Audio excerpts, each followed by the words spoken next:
You are listening to another AlwaysMoto production.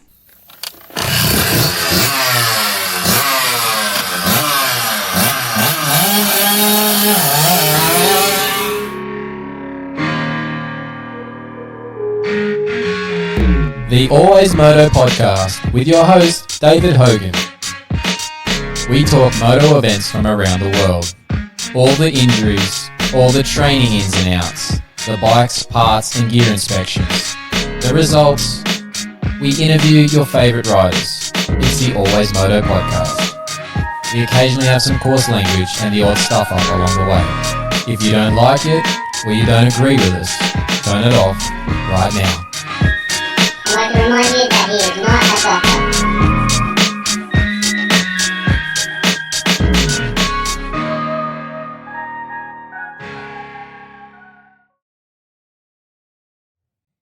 That's right, Moto fans. Episode 157 is getting underway of the AlwaysMoto podcast. We are recording in video. Unfortunately, we are not live. I've just about ready to walk into traffic, as you'll find out later, because we can't seem to get that one to work. But this episode of the podcast is proudly presented by TechnicMotorsport.com.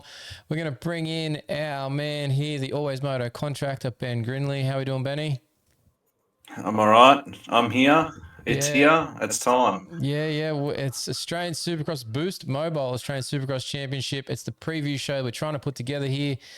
We'll get to all things Australian Supercross here very, very shortly, but something that all of these riders in the Supercross are going to have in common here, Benny, they have suspension on their bikes. And if they don't, something really weird's going on. But if they've got suspension on their bike, they're most likely using KYB or Showa, and they have an Australian distributor, and that is TechnicMotorsport.com. So why would you use non-genuine seals, bushes, wipers, all those sorts of consumable parts when genuine's available? They perform better and they are only a day away.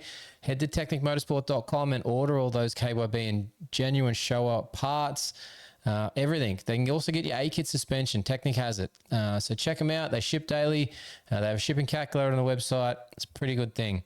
Now, our other sponsors here on the show, and you can check out all of these in the show notes or in our link in our bio on our social pages, but Duramoose, Pivot Pegs, Competitive Edge Performance, and Tech 167 3D Printing, they're all on board. We do have our T-shirts. Benny, I'm rocking my T-shirt. I've actually got some new ones down on the floor here that have turned up yesterday ready for Supercross for us to wear. So we're going to look sharp. But if you want one of these T-shirts, $25 will get you one, plus postage and handling, info@alwaysmoto.com. And that will get you one if you email us that. Payments via PayPal. We do have a donate on PayPal that you can use there to help support the show. Maybe you can just stop me from walking into traffic. Maybe we can donate via doing that. But let's stop laughing, Benny. Let's get into the talk for this Boost Mobile Supercross. They'll just take it off your body. All right. Boost Mobile Australian Supercross presented by Monster Energy. There's enough sponsors with this series, mate, that keep getting announced.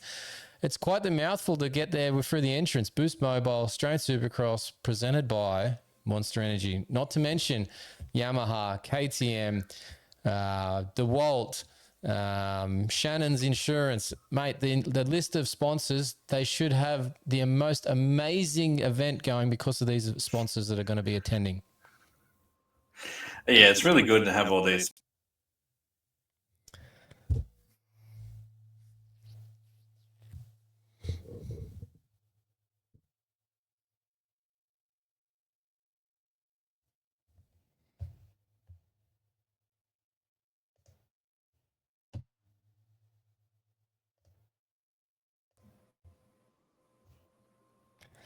I've just sat here just absolutely fuming.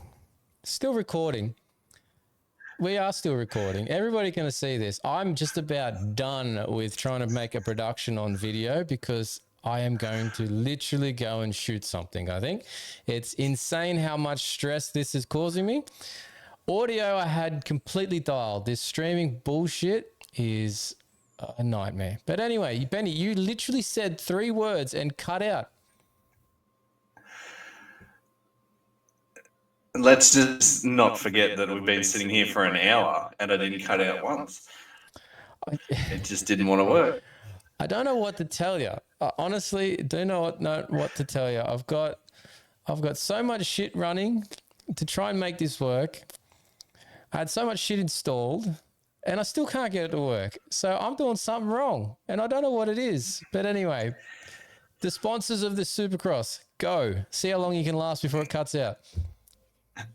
It's good. It's good to have more sponsors. It's been a little bit bare the last few years, not too bad, but I think when you have someone like Monster Energy, it just makes it feel that little bit more special. I guess we're sort of all accustomed to seeing that in the US Supercross, but it just, it sort of makes it feel a bit more special and stands out more on race weekend, more activations from more sponsors. So I think it's really good. Look, I'm just hoping to get a free can of Monster each weekend. That'll be a plus for me. If that's not possible, I'm going to wonder what this Monster Energy sponsorship's doing. But that's what I'll be looking out for. So anyone in AME, just point me towards the Monster stand so that I can get a free can. I'll be stoked. And we'll shout out Monster, presented by Monster Energy, every single episode. I'll be happy. Well, you're going to think back to the end of World Supercross in 23. They couldn't get rid of them quick enough at the end of the night. Well, they pretty much put the fridge out in the middle of it. That was only CDR Yamaha, and I literally got handed two of them, so I just stuck them in both back pockets and said thank you and kept going. So yeah. So no doubt, I'm sure they'll have some. Well, let's hope so, because otherwise that'll be my Dave's diatribe next week if I'm still here and I haven't walked into traffic. All right, let's get to the racing side of things. We're going to go sort of work through our teams here, our main teams on our way down. We're going to start with Honda Racing Australia because obviously they are the reigning champs across just about everything in Australian Moto at the moment, but they were for last year as well. Let's talk about their lineup this year in the 450 side of things. They do not have the defending champion, Joey Savacci, racing this series. He's going to be riding for them for the World Supercross. So we'll get to that when we talk World Supercross stuff in another show. But instead, they've got the previous year's champ, the number 15, Dean Wilson, returning. He got second last year, the winner the year before. But joining him in the 450 class is going to be the number 2, Cedric Soubeyras, the Frenchman. Yeah, it's going to be interesting. Dino, has won the title and surely will want that number 1 plate back. But Cedric's no slouch. Yeah, I'm. This is interesting for me. I'm torn between these two, and pretty much these two for being my championship pick. Right, for a couple of reasons. One, Dean Wilson, back in his day, was another level. He's a podium guy in AMA Supercross. He probably should have won AMA 450s if not for all his knee injuries. Now, that's the if that I've got and the but that I've got when I talk about him for this one. He's coming in a bit underwhelmingly injured recently. He's had some runs with some of these other events. He didn't do so well in Super Motocross because of a knee that he hurt in that Brazilian race that he did. I just don't know how prepared Dino is, and maybe that will be answered really quickly when we see him at Redcliffe this weekend and he ends all the doubt. But if he is anywhere near what his 100% is now, fitness-wise, he's your champ at the end of this. But if he's not, if he's struggling and just managing his way through, I think Cedric could be I think he could be the champ. He's quite possible, more than capable. Yeah, it's a hard one, like you said. I think the 450s will be a lot closer than other years, and I think there's going to be they're all going to be close. So it's sort of hard for me at the moment to pick someone. I think, but like I said, Cedric's no slouch, and you could be right on the money. Yeah, he's sneaky good, particularly in these non-American races when he's doing French championships and all those sorts of things. He's actually quite good. So I feel like he's not coming here to get second. So we'll see how that goes. CDR Monster Energy Yamaha 450 team. 3 riders this year. 1 Australian. Unfortunately, Jed Beaton's out for the Supercross series with that fractured femur recovery that he's going through. But we've got 2 American imports. So we've got Aaron Tanti, the number 9, the Aussie. We've got the 29 of Phil Nicoletti and the 86 of Mitchell Harrison. There could be some podiums and some wins from these 3 guys. I'd be looking for Phil to be the possible championship guy, but I feel that he's a manager of a championship, not a lead from the front in a championship. And when this is 5 rounds and 5 rounds only, I don't know if he's got enough wins under his belts to get to the top of this championship tree.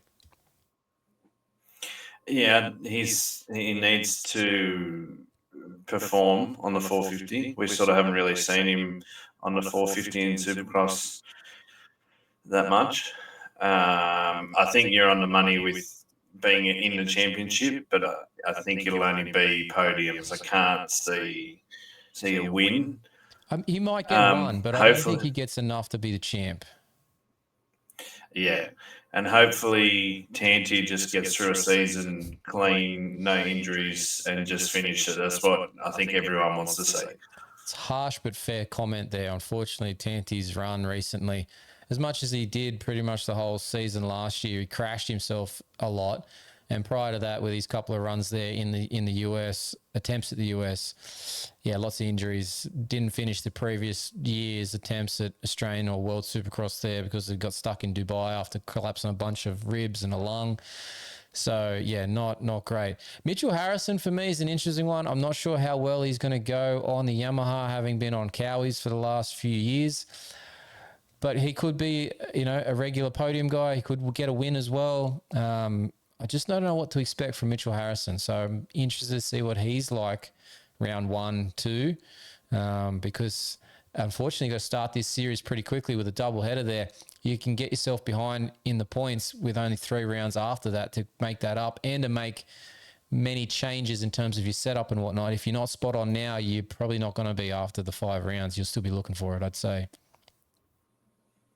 Yeah, and you only got to look back to round 1 last year with the Honda 250 boys were on the podium the first night, and then McElrath wasn't anywhere near the podium. And then the next night he just clean swept everything pretty much, and the other boys weren't anywhere to be seen. So it changes quickly. Yeah, it definitely does. Now, we've moved down to Empire Kawasaki. They've got 2 riders in the 450 class, both Aussies, number 4 of Luke Clout and the number 102 of Matt Moss returning to the team after his unfortunate issues stint last year with CDR Yamaha. He had just a shocking season last year, coming in with maybe a bit too much pressure on Matt Moss last year to try and be the guy to beat the Americans, and he just unfortunately fell apart, let's say. Yeah, Wollongong wasn't great to him, and that was sort of the downfall, I think, for the rest of the season. So be interesting to see how he goes on the Kawasaki. But Clout, again, I think, as usual, is in the championship picture. Yeah, Clout grows about 3 inches taller in Supercross season. Doesn't matter what he's on. That just seems to be his MO. He obviously suits that sort of close racing, intense racing, a bit better than he does the outdoors in recent times, at least anyway. So, yeah, looking for another big season from Luke Clout. Again, with this many Americans in the field that are going to be front runners, I just don't see Luke getting enough wins. He probably gets another 1 win in the season, kind of like he did last year in Wollongong. But does he get enough of that? I don't think so to be the champ, unfortunately. He's probably going to be on the podium in the overall championship again, just through consistency, and he's a great starter. But I wish I could see him as the champ. Just right now, I just can't see him outdoing a Dean Wilson, a Supercross, a Nicoletti, a Harrison. Yeah, and with all of them, I think I said it last podcast that the racing is going to be close, probably a lot more close than it has been. So therefore, do we see some takeouts, which can change championship pictures? It's going to be interesting to see how that pans out. Yeah, it does. Now let's go down to the KTM racing team 450 side of things. They got the number 3 Nathan Crawford and the number 53 the Brit Dylan Walsh jumping in. So I'm curious for Nathan Crawford. He's been building since he got on that 450 last year. He didn't get to do the full Supercross season because he came into it with an injury from outdoors that he missed the first missed the first 2 rounds, returned in Wollongong, and then wasn't quite there fitness-wise and obviously racecraft-wise in the shortened series that he got to be a part of. I'm interested to see how Crawford does. He might be our sneaky pick for the best Aussie to, by the end of this if things go well for him.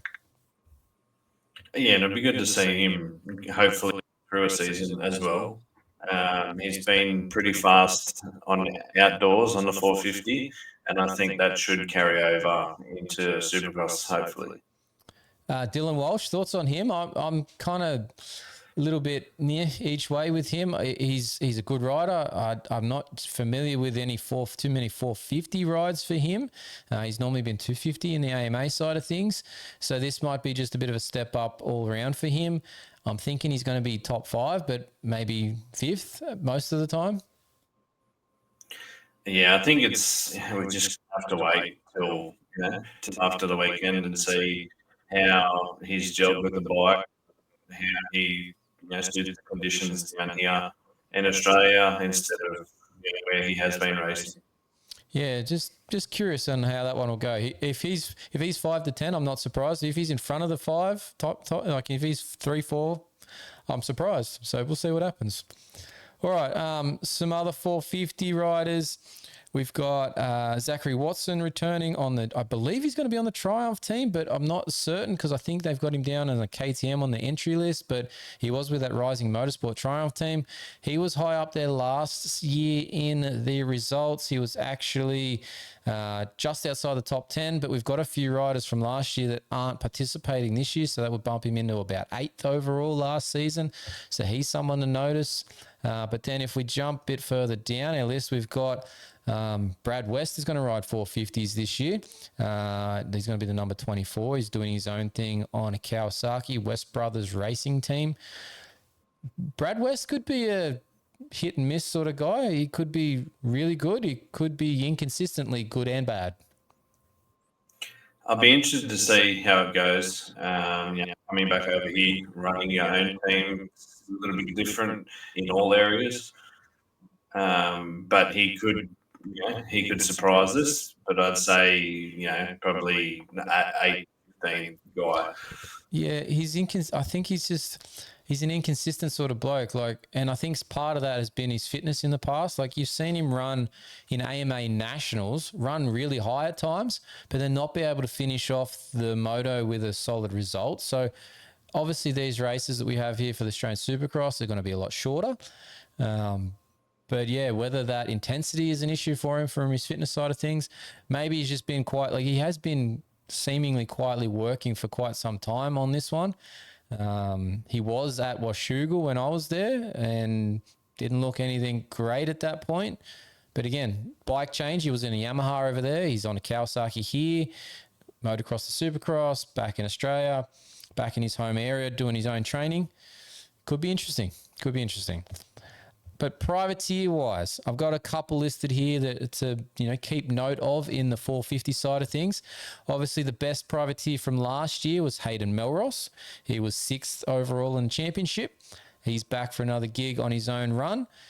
So he could be an interesting one. Dylan Wills is back this year, but he's with Yamaha this year, not with the Husky or the Gas that he's been on recently. So he's changed from that steel frame over the alloy frame. He does seem to be liking his bike butt, Benny, in the post that he's been talking about on socials at the moment. Yeah, I'll be interested to see. He's pretty happy with what he's ridden so far. And as you hear a lot of people say, the Yamaha straight off the showroom floor, they're pretty good. So yeah, I'll be interested to see how his program comes together and how well he does. Now, I did hear, and this is information today because I've been talking to some Yamaha people today, that I did hear that some of the Yamaha privateer guys are going to be on the 26 model bikes that were the media bikes that 10 or so of us rode at the media launch. So I'm hoping for some of these guys, not the bike I rode, I was pretty easy on it. I did put about an hour and a half on it, but I was pretty good on it. But I do feel for some of these other guys, I'm hoping they've changed the clutch plates and stuff for some of these other guys that were out the media day. I'd say I teased you the other day if the Yamaha post or the engine's being pulled apart. Yeah, I'll blame exactly. you if it plays up. Yeah, exactly. It'll be fine. All right, so yeah, Dylan's going to be one to watch. He's always going to be up there.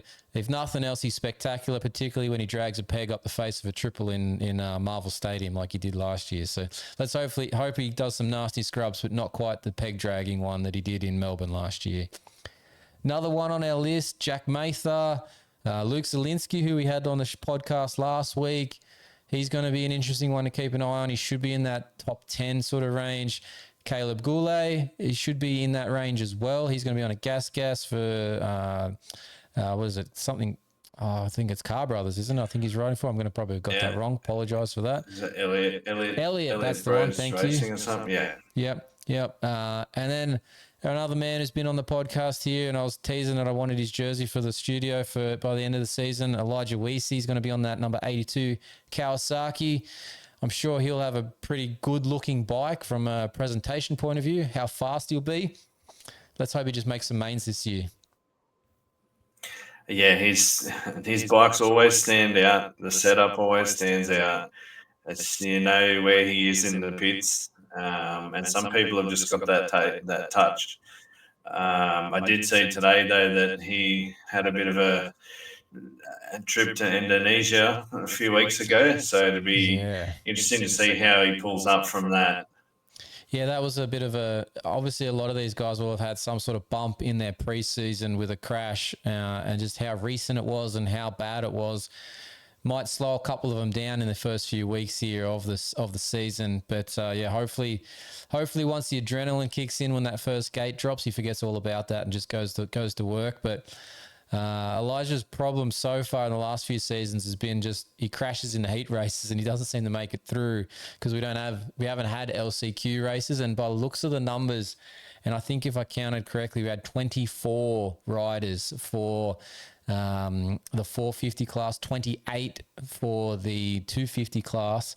So I dare say we're not having LCQs again. It's going to be a heat race or bust situation. So let's hope these guys don't drop it in the heat race and blow their chances of making a main.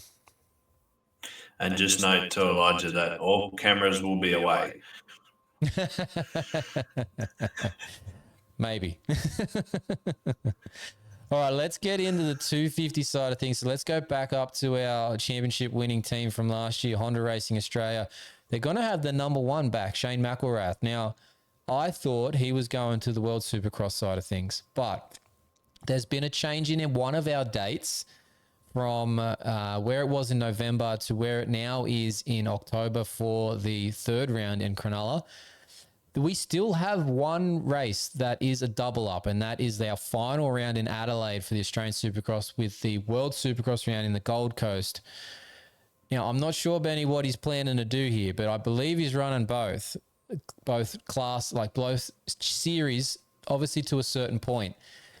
Depending on, I would say there's a depending on situation going on here where either he's clinched a championship and he sits out one, or he's doing badly in one and he sits out of that to win the other one. I'm curious to see what happens and what plays out here, or if he's actually defaulted just to the Australian Championship, and we might find that out when we get a chance to chat to him, hopefully Friday on Media Day here in 48 hours time sort of thing.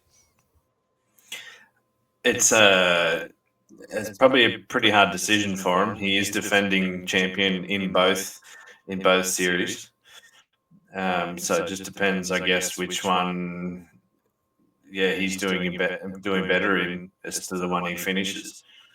Be interesting too. Maybe you would think, obviously, that's going to be impact just his overall, which pay bonuses are better as well. So maybe he's getting more from one than another. Who knows? I'm just curious how this is going to work out, because I was trying to do the math to see if, like, I looked at the program for Adelaide, because obviously it's a 3-day program down in Adelaide with the supercars. And when was the SX2 class going to run? Well, it's definitely running on Saturday night. So it's not like it's running on Sunday afternoon and he could get a flight, from the Gold Coast late Saturday night to get there to do Sunday afternoon race for Adelaide. That's not the go. They're both running Saturday night. Yeah, there's a half-hour time difference. Oh, sorry, an hour and a half time difference. But that ain't enough to get from Adelaide to the Gold Coast and do both races. It's not possible. So, yeah, we'll see what he does there. Other races in the Honda team, and there's a few of them. The number 2, Wilson Todd. He's dropped down from 450 class. He's back in the 250 class. Number 4, Thomas Wood. The number 5, Alex Larwood. And then the number 88, the defending 2-time motocross Australian champ, Brodie Conley, the Kiwi man. Benny, what are your thoughts on this Honda team? As per usual, there's a lot of riders. Yeah, take your pick, I guess. Hey, Pretty accurate, yeah. Whether you got a favourite number or just a favourite rider, I think they're all, I think Shane's a step above the rest of them, but then they're probably your next quickest guys. There's a chance that they lock out all the podiums all season long with those guys. Like, it's a small chance, but there's a chance. There's a chance, and I can see it happening maybe more than once. Yeah, it obviously all depends on who gets bumped and maybe gets a bad start. But, yeah, there's a chance that could happen between McElrath, Todd, Larwood, Conley. I'm not so much on Thomas Wood. Not sure on his previous results. But yeah, Connolly, Todd, and McElrath could be your podium at, 4 of the 5 rounds, 3 of the 5 rounds. I wouldn't put it past them for that sort of thing. But let's have a look at who's going to be those challenging guys in the other teams. Empire Kawasaki, I've got Reese Budd. He's the only 250 rider for Empire Kawasaki. Do you see Reese stepping up on that green machine? I guess we would like him to. Yeah. He should be. It just depends, how he is with the Supercross on that Kawasaki. Had some unlucky results in outdoors. But yeah, he should be up there. Remember too, like in outdoors when he got to that Cowie, he got that massive hit from Caleb Barham and actually broke his leg and did some ligaments in his ankle. And I was actually trying to help him out with some rehab stuff for that afterwards to try and keep him on the bike for those couple of final rounds there. So he was a bit, underdone at that point. But if you think back to last year's Supercross, he also had injury then. If you think back to the Supercross season before that, he also was battling through a back injury.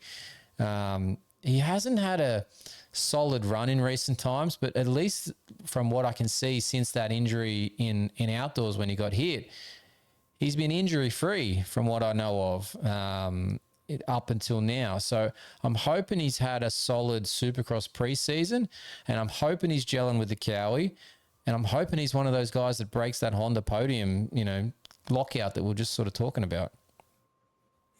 Yeah, and I'd say a lot of people will remember that horrible crash from Wollongong that pretty much put him out of the series. So from the videos I've seen on his Instagram and that, he looks pretty good. Yep, agreed. Just hopefully come time on the weekend, that's it. Now let's head to the KTM racing team. They've got 2 riders here. One was your surprise winner of the opening round last year. It's the 29, Noel Ferguson. He's switched teams over to KTM this year. He's done the outdoors already on him, so he's well and truly comfortable. And the number 6, Byron Dennis.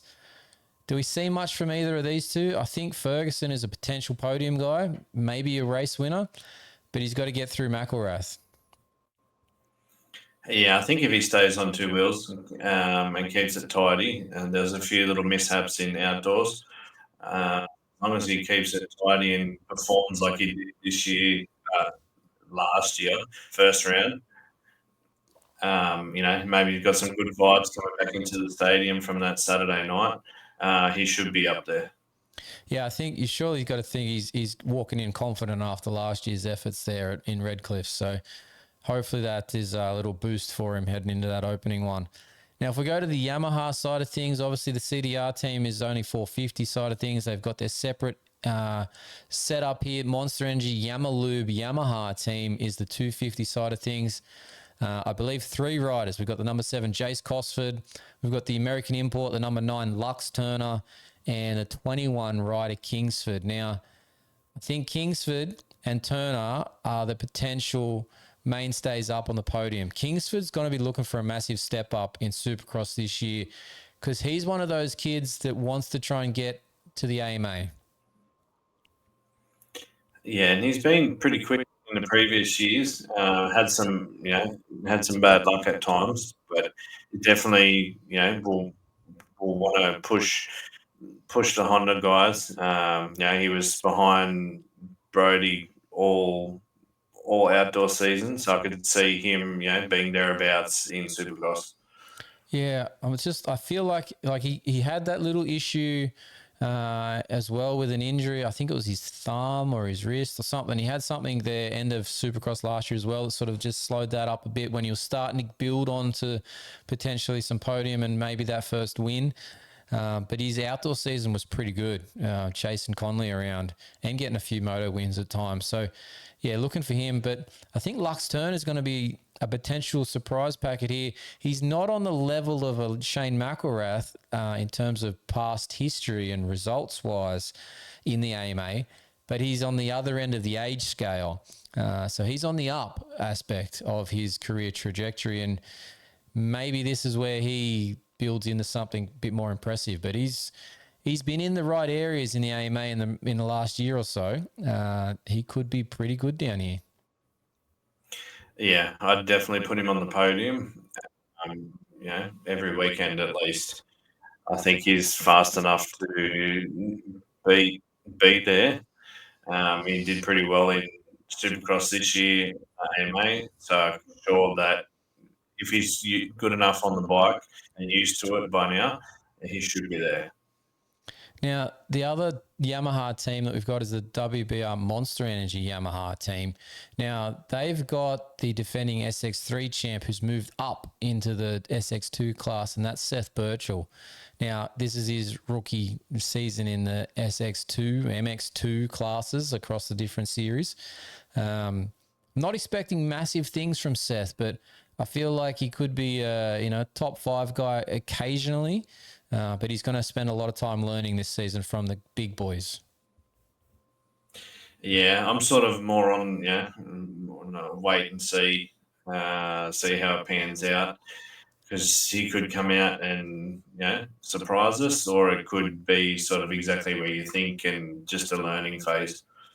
I think he's got a lot to learn this year. Like, if I think back, like he sort of got a little bit lucky with some of the errors, let's say, from Jake Cannon last year in that SX3 class, and maybe Jake could have been the SX3 champ, but Seth managed to put it together enough to hold it out. So I don't see him with blistering speed. Maybe he's found that in the off season. I don't know, but I think it's more learning that we're going to see from Seth Birchall this year. If we go to a team that I can't find much on at the moment either, they're not massively clearly listed on the entry list. Raceline Husky. I believe Reed Taylor's racing for them, but he's not on the entry list, and he's not on the list of riders for the 2 different groups that they've split up for qualifying sessions for Group A and Group B. Maybe he's a late entry, I don't know, but I only messaged him a couple of days ago and everything seemed fine. But yeah, not sure too much about what's going on here with this team.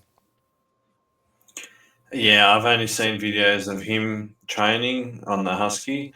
I couldn't tell you much more than that. Yeah, it's rather quiet, so I'm not sure exactly what's happening there. If I've missed something, if somebody else out there knows it when they hear this, shoot it through, let us know. But obviously we'll find out more on Friday. We're hopefully going to have a bit of a press day podcast as well, where we get some interviews done through, and if we find out any more information, we'll be passing that along then. So yeah, let's see what happens there.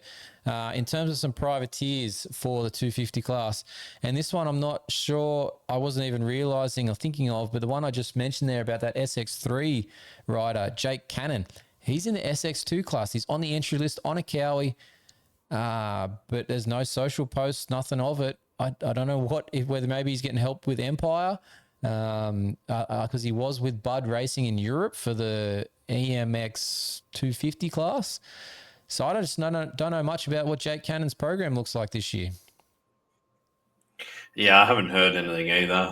Haven't seen anything, but those links that you just mentioned could be a possibility. Yeah, we'll have to wait and see on that one as well. Another one, Liam Atkinson was up there in terms of results last year. Caleb Barham running on his privateer Cowie setup. He's going to be in the mix at times. Benny Novak, Campbell Williams, Bailey Malkowitz, Ryan Kohlenberg. These are some names that you'll know from previous events, maybe previously on the podcast here, which is, I think all of them actually have been on the podcast over the last few years. So yeah, they're going to be some of those privateer guys, but they're the ones that are going to be on the chopping block for making the mains. Like I said, there's 28 SX2 riders that are going to be going for 20 gate positions. So 8 riders are going to miss out in this, and there's not probably enough there to be warranting an LCQ. So I don't think that's in the program either. So yeah, going to be a bit more feistiness, let's say, for those heat positions, those final heat transfers. Yeah, hopefully we get some good battles. You see the LCQs in the AMA, they end in tears for some riders and end in main events for others. So some of that would be good here. Yeah, let's hope for some fireworks that doesn't cause any issues, but just create some excitement. All right, SX3. Now, we haven't got heaps on these guys here. They do have probably, are they the biggest or no, SX3 is going to be the most riders in a single class in the Boost Mobile Australian Supercross Championship presented by Monster Energy. I got that in. I'm looking for that free Monster can, Benny. But yeah, SX3 is a massive list of riders. Now, there are plenty of names here that you're going to have heard of at times, but I know some of these kids, some of these New South Wales kids from the Motocross State Championships that I did the YouTube commentary for our live stream there. Some of them are impressive. I don't know how good their Supercross skills are. This is where they get a chance to showcase it. But I think there's 2 riders in particular that I'm looking for. One is the American who we had on the podcast 2-3 weeks ago now, Ryder Malinowski. He's going to be down here with that WBR Yamaha team. Obviously with the backing and support of Club MX in the States, who is his American team. And the other one is your SX3 champ from the MX3 champ, I should say, MX, SX, the same thing. SX3 class in the motocross, Cade Kingsford. He's going to be making a bit of a splash here, I'd say, for Supercross as well. So amongst other names, there's plenty of them, Benny, but have you got anyone else that jumps off the page for you, or are those 2 the ones that you're looking at? No, I think they're the 2 that we'll be looking at. This could be a surprise somewhere in there. Someone's got to be third. But, yeah, I think those 2 there definitely put your money on every week. Well, there's a couple of other names here, and one I'll shout out, Jack Nunn. He's stepping up from that 85cc class. He was pretty damn good last year on the 85. He was actually too big for that bike last year. He's going to be in this SX3 class. Kai Wood is one that's good, potentially good as well. I'm just scrolling through the list that might be of interest here. Riley Burgess is one that stands out for me. He was super fast in the motocross state titles as a name that I know of. Interesting that they've put Malinowski in Group B in the practice session. So he's going to be not in the fast practice for this first week. But anyway, that's what it is. Some other names that I know, we've got Richie Lawler, Corey Eisel, Raphael Rossiter. They're all from the Motocross State Championships that we called. Jack Burton as well. Look, there's heaps of riders here. I think we're actually closer to 30, maybe even over 30. So I'm not sure how their program's going to work for SX3, but decent field of kids rolling out for SX3.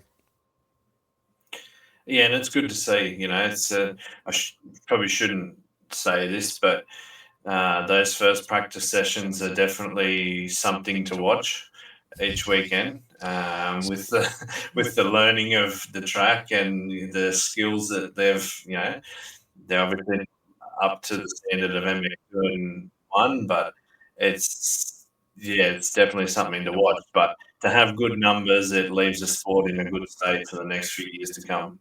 Yeah, it does. Hopefully they're getting those skills down where they can actually be consistent on a Supercross track and actually turn up for the next, 5+ years of series and make the series into a a massively contested entry list that then actually allows us to have things like LCQs every year because we've got so many riders coming to be on the line each and every week.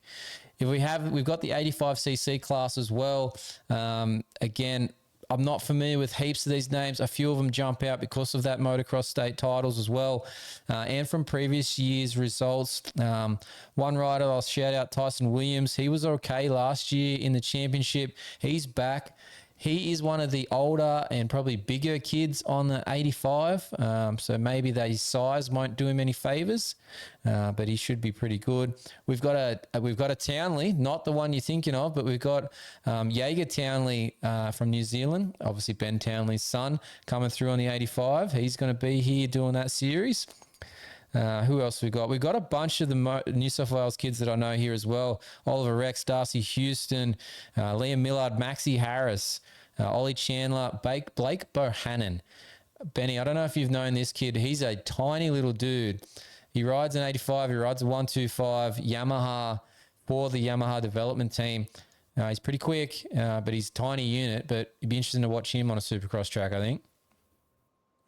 Yeah, I'm pretty sure I've heard the name. It rings a bell. I think he was at the, what do you call it, at the Nations on the weekend. I'm pretty sure he was there for that Yamaha Cup or whatever it was called that they had. So he was one of the Australian representatives over there. So busy few weeks. So if he's, you now have to quick switch and get some Supercross testing in quickly, practice, and then get straight to the But yeah, like these kids, I think they've got in over the 20 odd entries as well. So yeah, pretty well supported series this year compared to the last few years. And I think the numbers are going to be quite up, so that'll be good. Let's talk championship picks. We sort of touched on them a little bit throughout this conversation here, Benny, but let's go 450 class. Who is your pick for 450s? Let's put you on the spot. Go. Put me on the spot. I'll go Mitchell Harrison. Ooh. I like it. I'm going to put it on the list here. I'm going to bring it up and laugh at you when you're wrong later on. That's what we do That's pretty much it. Yeah. I think I'm going to go. Oh, look, it's the obvious choice. I was going to say Dean Wilson. I'm going to pick Cedric. I want Cedric Subaros to do it. I don't know why, the Frenchman. I think he's just got something for us here. And I think there's something with Dino's knees. They're just getting worse, let's say. That's all right. We can go with that. All right, 250s. Are you betting against Shane McElrath? I think it's going to come down to McElrath, Connolly, and Turner. Ooh. But I'm going to go with Connolly. Okay, Connolly. You can see him doing the double. He was pretty quick behind Shane last year. He was learning had improved it too a fair bit. year. Yeah. So, yeah, I don't mind that. I think, look, unless Shane bails, and I'm going to put an asterisk next to this because of that World Supercross bit, but unless he skips out on it, he's your champ. But I just don't know what's happening with that round at the end, and it makes me nervous that he's going to miss that round. That's why I stayed away from him. Yeah, it's just something off there. Look, I'm gonna pick one out of left field. I'm going with Ryder Kingsford. All right. Yep, be different. All right, SX3. All right. Do you know many here? Who are you going to pick? I think you'll be on the same page as me. I'm going with Ryder. Yeah, I'm Ryder Malinowski for sure.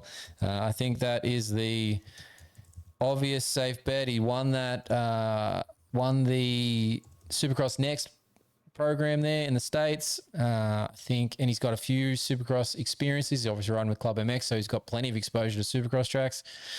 Can't see him being beat, to be honest, but anyway, we'll see. He might be like it was Parker Ross the couple of years before that went basically undefeated in SX3. He could be a replication of that, Ryder Malinowski, so let's see how that works out for him.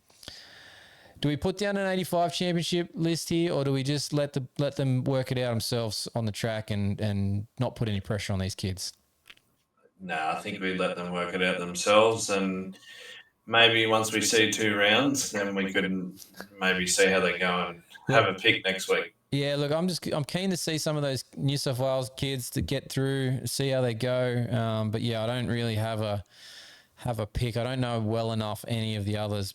Maybe Townley's an interesting one to keep an eye on too, but whether he's up to the pace of his brother, I hope he chats on the mic as well as his older brother did. Do you remember those podium speeches from Townley, Levi Townley? Yes, yeah, they're pretty pretty interesting. They were entertaining to say the least. All right. Let's get to our track map. Now, let's see if I can break this thing on our stream that we're recording off now because we're not doing it live. Let me see if I can get this to work. It's going to fail miserably, but I'm going to try and play. Dun, dun, dun, dun. I'm going to try and play. Here we go. We're playing the track map from this weekend. This is the track map. Yeah, I can't see it at the moment, so everyone knows.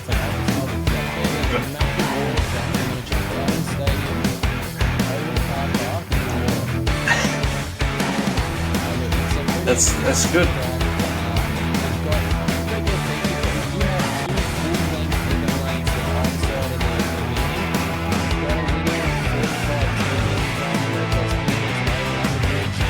I noted that we actually have, and we just hit a pause in our playing here, so I'm going to stop it and just change it away from that because you can see where we've got to. I'll go back to the host and my view. But yeah, we've got, I counted 11 whoops, Benny, so we're doing better than the AMA. I've got down 4 bowl turn U-turns, 190 degree and 245 degrees type turns where they said about they're going little bit around the track to get underneath the over-under bridge. So it's a good track. It's not going to be massively long lap times, probably that 45 to 50 tops lap range. But the last corner, they come all the way over they go over the over-under bridge, do a little kink onto the start straight, go all the way down the start straight, and then they've got one of those half-ass berms in the final corner, and it's a U-turn to get over the finish line. So that final corner could be a spicy parking of, block passing central. Yeah, it's good. I think that they've got the over-under. The 11 whoops will definitely be probably a talking point. They've been in the headlines the last few years. Do we get Denny Ham having to do some laps on that on Friday on press day just to prove that they were big enough? I think he proved his point last year. He did actually. He did and really he well. Will just say, he will just say, hit them and stop being a pussy. He did a good job. He backed up his words. I will say that, and he proved that it was still possible. And he's 50, I want to say, something like that. So, yeah, look, he was capable. It just proved that you got to go away and practice these things. Yeah, so I think that'll be a big talking point. There'll definitely be a separator in the 250 class anyway, I think. And between those top 450 boys, it'll sort of show the difference. Well, it was this track last year where Dean Wilson had the really good advantage on the first night in the whoops because he was able to blitz. Then they made all those track changes, and then that went away, and it was a jump situation. So curious to see if Dino has the advantage both nights if the whoops stay well built. But I think having this whoop set survive press day, race day Saturday, race day Sunday, and not degrade into jumpers by Sunday's main events could be a challenge for our track crew. Well, the big $1 million question, do we ride press day? Well, I did bring that up in the group chat, didn't I? If you recall earlier, they've just started the build today. They were putting down the plastic and the ply boards and just bringing in some dirt around, I think it was mid-morning, maybe 10, 11 o'clock-ish. I don't know for sure what time it was. Is 2 days enough to get a track built so that we can actually ride on press day? Because it was kind of lame that we didn't have bikes on track last year at press days. Yeah, well, we rocked up to Wollongong press day, expecting to ride, and half the track wasn't even built. So still bringing truck and dogs of dirt into the place when we were there doing the interviews on the Friday morning. So yeah, it's Wasn't And great. Saturday morning, it still wasn't completely done. Yeah, that was Before track interesting. That walk. was So not a good thing. So yeah, we hope that they've got it built because we can't do this again, really. Surely.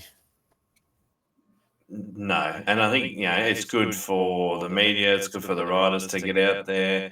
For the people that do get to ride it, help get some jitters out probably. But yeah, we should be riding tracks on press day. Yeah, let's fingers crossed that goes to plan because you're right. The main point of all of this, to having them ride on the Friday, is to get some media attention so you can get some action photos that will draw in last minute walk up ticket sales. And we're not going to get that without them being on track. So let's hope they can do something in terms of turn a half a lap or just hit the finish line double or something. Let's do something. So anyway, let's see where they get to. Each and every week's going to be a different challenge. Weather, venue, probably going to be an issue in Cronulla because of trying to get the soil into the venue through town there, and it's being the first time they've done it. Will there be traffic issues? It's Sydney, could be bad. So yeah, let's see how it all plays out over the few rounds, because it would be really good if we get press day riding at each and every round. All right, watching it. Benny, you're not coming this weekend. I'm going in person. You're not coming, so you're going to have to watch this on TV at home. Do you know how to watch it at home? I've got, I think I said it in the group chat yesterday, but it will be on Foxtel Saturday night and Sunday afternoon, I think, usually, which will interfere with Bathurst again, like I did last year. But then it is on KO freebies as well, so I've heard. Yeah, so I've definitely confirmed this, and the announcement should be tomorrow. I haven't seen anything today. AME Ash said that it was going to be out within 24 hours when she sent me that message, which was yesterday evening. So I'm assuming it's tomorrow morning you're going to see the announcement for this officially. But yes, KO Freebies is what they've confirmed is the broadcast partner. So you won't have to pay for it. That's awesome. You can watch it. You can stream it on your phone. Just download it and make an account. Don't have to pay for it. And yeah, you can watch it, which is awesome. But a part of this broadcasting announcement is apparently that it is being more globally broadcast this year. I'm not sure exactly what that means yet. She said the details will be in this announcement. So look for that tomorrow. But that's an interesting piece to see if we're going to get, a bit more notice worldwide. Yeah, I wonder, just thinking, I can't remember what event was on, but I think it's Dazen bought Foxtel, and that is a streaming service in America, so I wonder if it goes that way. That was the World Supercross one 2 years ago, I think it was, that they brought that in, or maybe it was beginning of last year. But yeah, that's an issue. It's meant to be one of the bigger platforms for that sort of sport streaming, isn't it? So yeah, I think so. Yeah. So yeah, because they bought them earlier in the year, I could see that being a possibility. Yeah, look, if it is, it's great. Any additional places that this is going to, is a plus for our series. It's exposure for our series, so can't be a bad thing. Now, I tried to also find out a little bit about the commentary side of things to see who's going to be on the broadcast. I actually messaged Danny Ham to see what's going on. Now, I got an interesting response, Benny. You're going to love this one. As of today, he's not 100% certain who's on the coverage with him on the weekend. Things have to be ironed out just yet.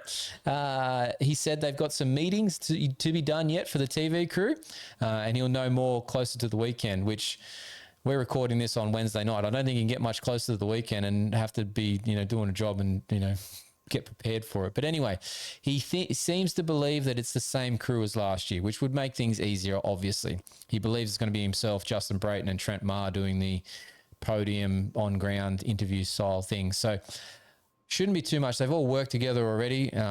Just interesting the way he put it together, that he was still unsure. I thought that was odd. Yeah, I think that'd make me a bit uncomfortable if I didn't know. But that's the lineup I've heard. And then you add AC into that in Sydney, Cronulla and Melbourne. Yep. So yeah, I could see that, being the same Now you brought it up. I'm going to have to call you out here, but you did mention that when AC was listed as coming in to Cronulla and then Melbourne, and then when he made the announcement that he was actually going to stay in country between the rounds. You did mention that you might have to find out where he was staying and just introduce yourself once or twice or 50 times. Yeah, I think the problem is I'm 6 hours away from anywhere important that he would probably stay. So, How's the saying go? Have car, will travel. yeah, no. Oh, look, you just have to make do in Cronulla and Melbourne if you make your way down there too. So, yeah, look, it'd be good to have those extra. Again, he's doing a bit of demonstration riding, not in his prime as such racing, which would have been great, but yeah, nice to have these American influencers joining the coverage, the events. Just brings some credibility to our series as well.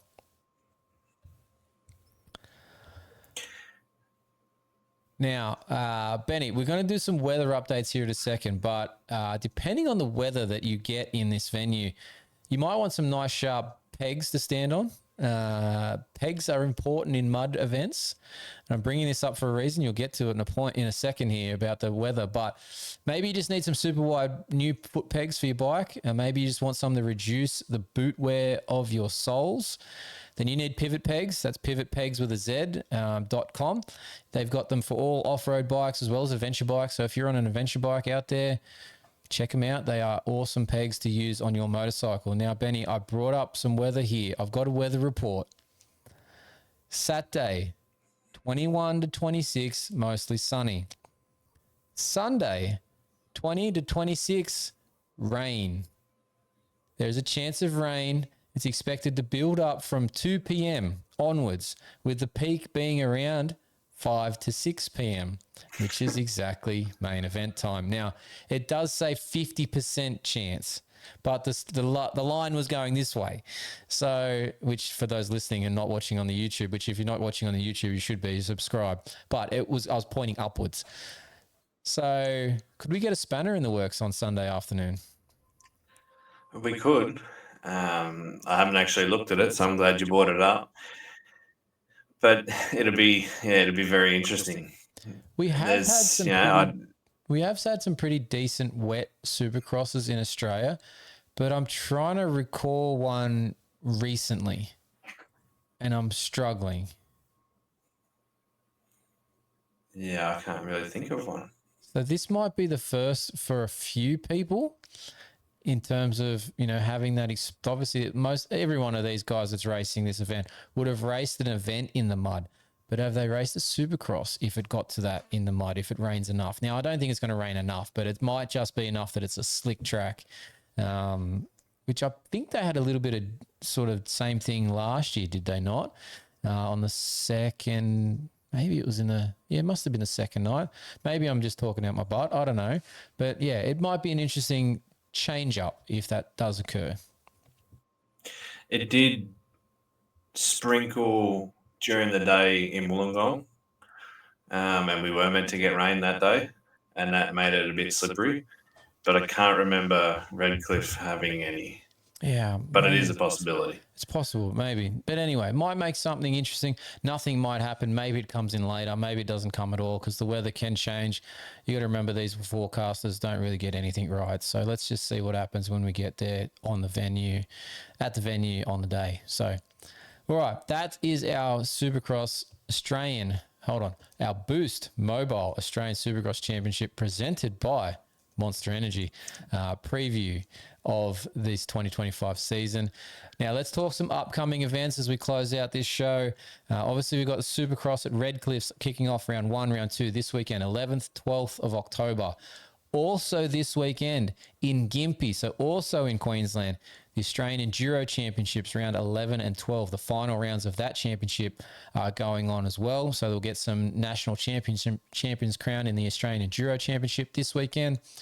The following weekend, New South Wales Off-Road Championships final rounds at Appin, 18th, 19th of October. I'm going to be there. I'm going to be doing the commentary. We're doing live stream for the first time for the enduro side of things, so that will be cool. Then the following weekend, we have Australian Supercross again. It's round 3, 25th of October in Cronulla. And then on the same weekend, but so that's Cronulla's the Saturday night. On the Sunday, Australian Postie Bike GP in Cessnock. Something different, something on the motorcycle calendar you should go and check out. I've been there plenty of times. It's a fun event. Actually watched that happen in the rain, Benny. That was an interesting one to watch some guys in full leathers and a Postie Bike go ripping around the streets of Cessnock as it's pissing down rain. That was fun. And another one on that same weekend, the 25th and 26th of October. If you're interested in a grass track, and maybe not interested, maybe you've gotten over jumps these days, but a grass track sounds like your thing. Armidale Motorcycle Club is having their grass track series on that weekend at a property there. So check out Armidale Motorcycle Club's Facebook page for details. But some cool events here coming up in October. That's just October. That's not even November. So there's plenty more of action coming your way. Benny, any final thoughts on this weekend's race or the series as a whole as we come into the season here?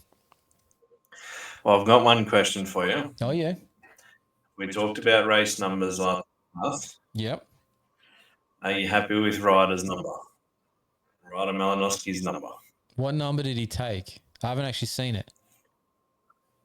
I'll let you look it up because I Hold can't. I'm I can't scrolling. remember it. He's taken number 9 too. Does the face tell you the answer? The face tells everything for those listening at home. Yeah. Look, I think I was vindicated. One of our fellow group chatters, and if you want to join our AlwaysMoto group chat, by the way, we mention it here on the show from time to time, but we do have probably somewhere close to 20 people in that group chat now, all talking. It was originally fantasy talk. We do our fantasy talk because we still are part of the Fast Moto fantasy side of things. But yeah, I was vindicated. One of our fellow group chatters said exactly my thoughts about the system was broken and that, you know, they'll bring back the letters for the international riders. And he quoted a few of them there that, you know, were from the good old days. So yeah, I think I'm onto something here, Benny. I think you are. And just for anyone listening, if they want to join our Fast Moto Fantasy League, just send us a message and we'll get you into that with that starting this weekend. Yeah, so we'll need to get you into our group chat. We will get the password in there. I might need to update that pinned comment because we'll only have Fast Moto happening for this part of the fantasy side of things because they're the only one doing Australian Supercross. Good work to Troy, and thanks for his time last week on the show. But yeah, fantasy, you want to play it? Jump on board with Fast Moto, jump in our league, have a bit of fun, have a bit of a banter in the group chat. It's always a bit of fun, isn't it, Benny? Yeah, and you do get some hints and news that you don't see on Instagram and that and stuff behind the scenes. There is some sneaky stuff in the chat as well. So if you feel like you're missing out, you better join in. Yeah, definitely. Now, one final thought that I should just mention here: 5-round championship, 2 rounds at Red Cliffs in Queensland. We've got Cronulla for round 3. Melbourne for AUSX Open for round 4, and then the final round in Adelaide that will be partnered up with the supercars there for the Adelaide 500. Benny, replication of last year's series except for Cronulla being changed out, but it's still a New South Wales round. Hopefully in 26 we can see 6, 7 or 8 rounds, an expansion, but we're solid for another year. Yeah, I think I'd like to see 1 and 2 different. I don't know where you'd put them, but I think I'd like to see them at different venues. Maybe I'm biased. It's just so we get to see different tracks and and racing on different areas. But yeah, hopefully we get a few more than just the 5. I think I'm okay with round 1 and 2 being at the same venue for a double header to try and boost up those numbers, particularly in that area. They seem to be well supported in terms of ticket sales last year. It'd be interesting to see if it's the same this year. But I think I'd like to see him do something really simple change with the track from day 1 to day 2 and, like, you know, take out an obstacle or, you know, combine 2 of the obstacles into one, you know, make it a big wall or something in the middle of a section, just so the track isn't exactly the same in terms of flow. So you're not just on repeat from the night before, knowing exactly what to do, where, when, and how. Yeah, and that's a fair call. People get comfortable and they sort of go in knowing what to expect. But if you change it up, then it can change someone's night completely. Yeah, just do something slightly different, because I think it will be a little bit not boring, but just somewhat familiar the next day, and you'll be like, oh, I feel like I've saw this already, you know. So yes, it's in the day, not the night, but just do something different with the track. And maybe they're planning to do that. Maybe they just haven't mentioned that already, and we'll find that out. But yeah, maybe they hear from us and they think that's a great idea. We should just take out those two jumps, push them all together, and make one wall in the middle of a section, just to make it a bit harder. So let's see what they do. Yeah, hopefully they're listening so you get that free monster. Well, look, I'll keep you informed. All right. There'll be a photo. I'll I'll be be waiting. holding a can, you know. Anyway. All right, that's our show. That's the preview show. Good luck to the riders that are competing in this upcoming championship. We'll be talking about it plenty here on the show. We'll have another we'll go for our pre-race show, which will be at our media days. We're going to be at the first 4 of these for the Australian side of things. So we'll have one at the pre-show. We'll try and have a post-race show. Not sure how I'm going to go on round 1 and 2. We might just have to combine those into one show. We'll see how much I can get done in the night and the morning before round 2. So we'll have post-race show, and then we'll have our weekly show here, trying to be Wednesday night. I'll try not walk into traffic and actually get the live thing working, but we'll see what happens. But yeah, plenty of coverage on AlwaysMoto coming up over the next few weeks for the Australian Supercross Championship. Benny will be with us. We'll get some rider interviews as well. So we'll have plenty of content along the way. But that's it. Thanks for you guys and girls out there for watching and listening. If you haven't watched it, you only listened to it, well, subscribe to the YouTube or subscribe to the Spotify or iHeartRadio. Benny, we're on iHeartRadio. Do you know that? No, I didn't, but I do now. We are on there. So yeah, subscribe to whichever one you're not on. Like it, leave a rating on the app for your podcast player if that's the case, or the thumbs up on the YouTube. Check out our written articles. We've got stuff that we put up over on fullnoise.com.au. But that's it. Thanks to the show sponsors, TechnicMotorsport.com, Duramoose, Pivot Pegs, Competitive Edge Performance, and Tech167 3D Printing for the show support. Discount codes. We've got discount codes. They're in the show notes, in the bios. Check them out. Thanks to the wife and kids. They're going to be supporting us this week at the show, at the races as well. So hopefully you'll see them in our nice new shirts. And we'll see you at the track.